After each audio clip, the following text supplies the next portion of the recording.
Hey y'all, it's Michael. Happy Sunday, because that's when I'm loading these reading Ramble videos, which is, I think actually with this Vlogmas, I think I'm gonna keep this as a schedule because I kind of enjoy this, like Sundays, just sitting down, just talking to the camera and just letting it just flow to see what happens. First off, today I'm gonna just only talk about some of the books that I'm reading and finished and whatnot. Considering from the last reading update video, but I just want to say that y'all, I'm gonna keep it real with y'all. Vlogmas is kicking my butt. I'm really tired. I could just tell, especially from yesterday. My body was just like, I know you're tired, so you're gonna go to sleep. The one thing that I do enjoy about Vlogmas is that the creativity and like the push to actually like create and upload and actually present the video is really great, like the creativity of it. And number two, I really enjoy actually like doing stuff. It actually forces me to actually do stuff because a lot of the time, in case y'all don't know, I really love being in my room and just being by myself and being alone. I I love it. I just love it. It's very peaceful to me. Like that's probably why I enjoy like a lot of the hobbies that I enjoy is basically being by yourself, like watching movies, um, video games, reading. Like a lot of my hobbies include nobody else. It's just me. It's like beating a dead horse. To create the content for Vlogmas, you have to be doing something, and then that takes away time from like the other hobbies. So it is what it is. Um, but I am enjoying it so far. It's just I am tired. It's getting to me, and I can feel it. Okay, I can feel it, especially because at work the schedules are just sporadic at this point, and so it's just like finding time to do the Vlogmas videos, like to edit and upload it, but then being back to work like early. I was like, it's a lot, but luckily, y'all, it's so close, y'all. That's the one thing that even Didi was like, "You're so close," and I was like, "I know, we're so close." So I'm gonna keep pushing, but just know I am tired, but I'm enjoying it. It's one of those things. I'm gonna tell you the books that like how it's going, but then I also just want to share with you some of the like stuff I have been watching to relax and whatnot. Let me talk to y'all about the book that I did finish, which was The Door by Magda Szabó. This edition is translated from the Hungarian by Len Rix. It's funny because this book and the other book that I am currently reading are kind of the same. Like they do have the same profession, which is really interesting. I was trying to pitch this to because we in my book club, I was telling them like at the end we always talk about like what we're currently reading and to like give suggestions and whatnot. And I said I'm reading a book that is quite boring, but when I say I am immensely enjoying it, like I was enjoying, I was like, I really, really like this. I was like, this is great. So this is about an author to help alleviate her and her husband's like workload around the house. They hire a maid, Emerence. That's her name. Emerence is the maid's name. And essentially this story unfolds about the relationship between the two women. I can tell you right off the back, this is a book. It's not for everyone. It is completely literary, and when I say it's boring, I kind of mean that in like a flattering way, because it's also written in a way. This is a first person perspective of the main character, and she's basically explaining the relationship between her and Emerence and how it unfolds, because you kind of know what happens in the beginning because she tells you right off what happens, and it's like a one off line, but it kind of spoils it what happens between the two. That's not actually the meat and like the the bones of the story. As you slowly unfold, first off, you try to figure out what is the door. Okay, what's in the door? Like what's behind it? I got the door. Y'all know. Okay, what is the door? Like what is behind the door? Because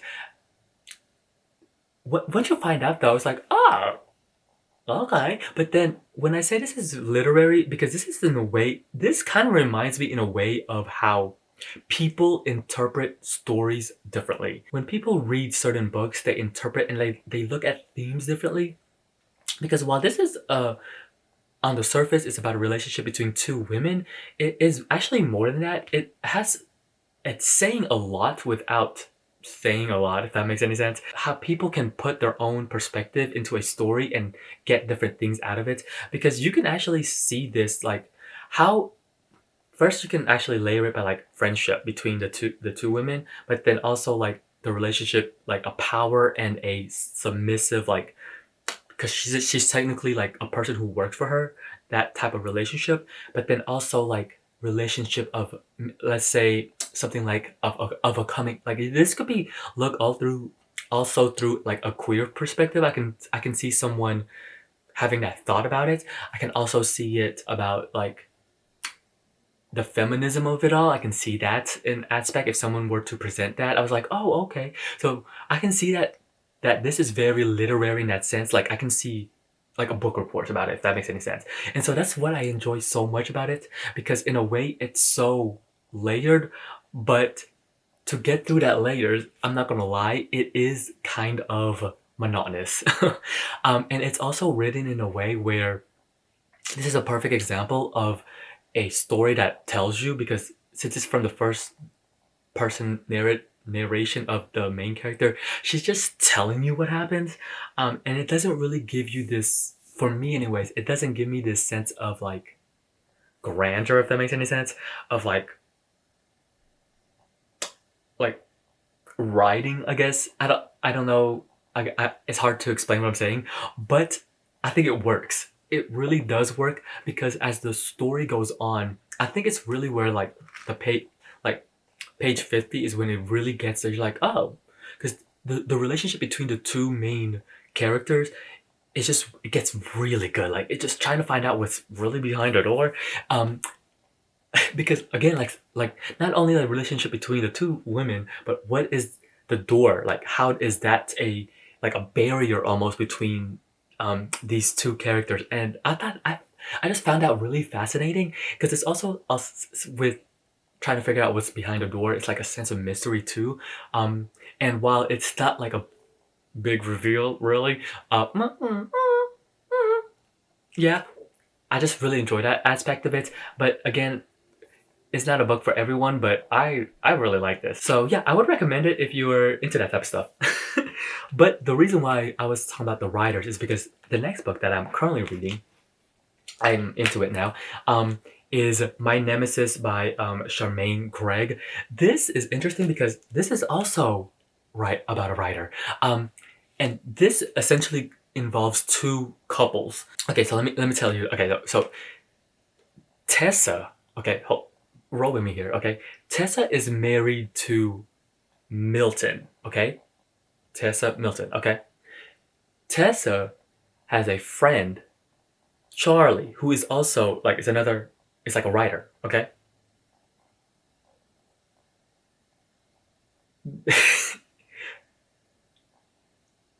Charlie is married to Charlie's married to a woman. Wow. Okay, yeah. Okay, yeah. Because when I'm reading this, I always have to like conceptualize the relationship between the all the characters that's going on, because I was like, at first I was like, oh, okay, what? But yeah, so now I'm slowly getting into it. Long story short, this is about.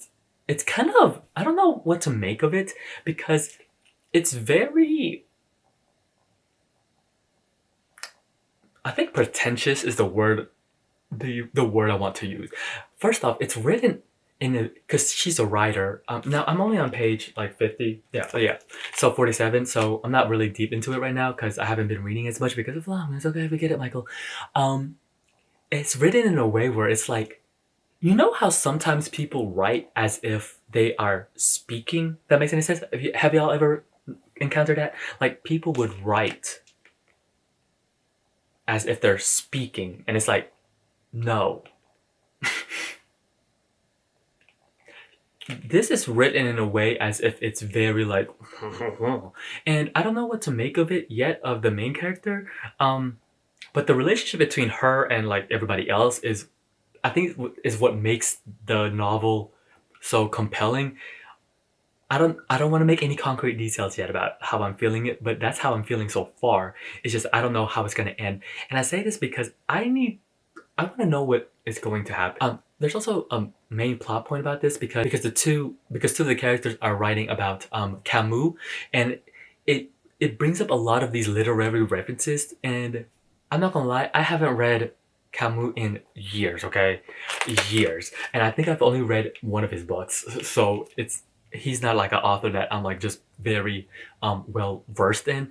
And I was like, I mean, I guess so. I can't take their word for it. I mean, I'm just taking their word for it for what they're saying about Camus. It is very interesting, and I'm not gonna lie, it makes me does want to like go back.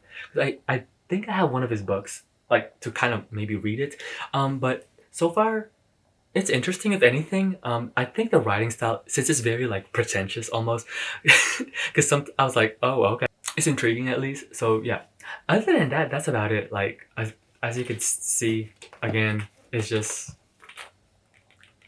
like maybe only like a chapter or like a section. It's just I haven't been able to like really hunker down and try to even reach that 1 hour goal that I've been trying to push. I think the longest I've been is like only like maybe 30 minutes. But yeah, other than that, that's about it. But let me tell you about a TV show that I watched recently, and I was like, oh my god, this is incredible. Like it was so it's called Scavenger's Reign. It's on HBO Max.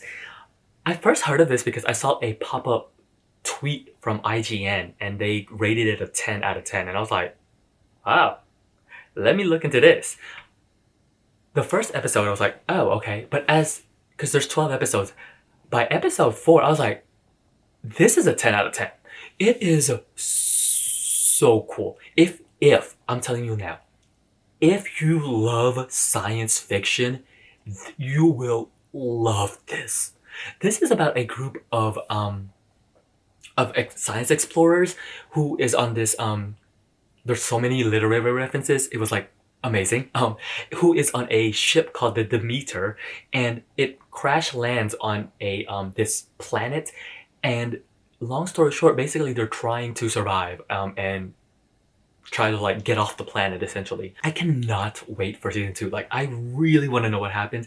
And my favorite, and the reason why I say if you love sci-fi is because the world that the planet that they're in, it is, when I say so cool, it is exactly what sci-fi is meant for. I was like, wow. My favorite thing is that the ideas, the creativity, the ingenuity of what these people were able to think of, it blew my mind. I loved it. It was 10 out of 10. If you love sci-fi, I'm not gonna lie, the animation style is kind of off-putting to me because I was like, it's not that pretty to look at. Like, let's be honest. But I think it makes up in just the creativity, as I mentioned before. I loved it. Oh my god, I love this. Yeah, other than that, that's the one show I did finish. So, because what I'm trying to do is at least finish one show a week just to have something at least. I am going to finish The Gilded Age next week because the season finale. I will talk about it then because I am super excited because when the season finale, if you watch that show, you know who should get together and who should not get together, and I am. And it was, oh, that last episode was sad. Okay. Anyways. So yeah, that's about it. So, see, like I enjoy this. I know when I'm doing it, I'm enjoying it. I'm having fun. Sometimes I'm just tired. But yeah, if you read or have any interest in those things and you want to talk about it, let me know. I would love to hear your thoughts. Until then, I'll see you guys till next time. Bye.